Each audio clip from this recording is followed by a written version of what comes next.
ఆంధ్రప్రదేశ్ రాజధాని అమరావతి అంశంపై రాజ్యసభలో జరిగిన చర్చలో రాజ్యసభ సభ్యులు సానా సతీష్ బాబు కీలక ప్రసంగం చేశారు. అమరావతి కేవలం ఒక నగరం కాదని 5 కోట్ల ఆంధ్రుల ఆశలు, ఆకాంక్షలకు ప్రతీక అని తెలిపారు. అమరావతి నిర్మాణానికి రైతులు చేసిన త్యాగాలను గుర్తు చేశారు. ప్రపంచ చరిత్రలో ఎక్కడా లేని విధంగా 29,000 మంది రైతులు స్వచ్ఛందంగా 33,000 ఎకరాల భూమిని ఇచ్చారన్నారు. రైతుల త్యాగాన్ని గౌరవించడం ప్రతి ఒక్కరి బాధ్యత అని తెలిపారు. ఈ రోజు దేశ ప్రజలందరూ పవిత్రమైన హనుమాన్ జయంతి జరుపుకుంటున్నారు సార్. అయోధ్యలో నాడు రాముడు హనుమంతుడు తోడుగా ఉన్నారు. అమరావతిలో రాముడైన మా సీఎం చంద్రబాబు నాయుడు గారికి ఒక హనుమంతుడు కాదు సార్, 2 హనుమంతులు ఉన్నారు.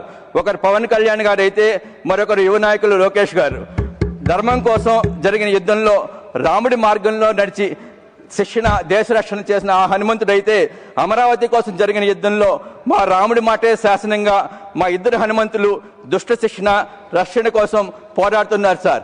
ఈరోజు ఎంతో పట్టుదలతో ఈ బిల్లు ముందు ప్రజల 5 కోట్ల ఆంధ్ర ప్రజలకు ముందుండి చూడాలి, ఆంధ్ర ప్రజల ఆనందం చూడాలని చెప్పి మా నాయకులు వచ్చి ప్రత్యేకంగా ఈ సభను వీక్షించి ఇది ఆంధ్ర ప్రజల యొక్క చిరకాల కోరిక, ఈ కోరికను మనం ముందుకు తీసుకెళ్లాలి అనే ఉద్దేశంతో ఇది రాష్ట్ర ప్రజలకు అందించాలనే ఉద్దేశంతో వచ్చారు సార్.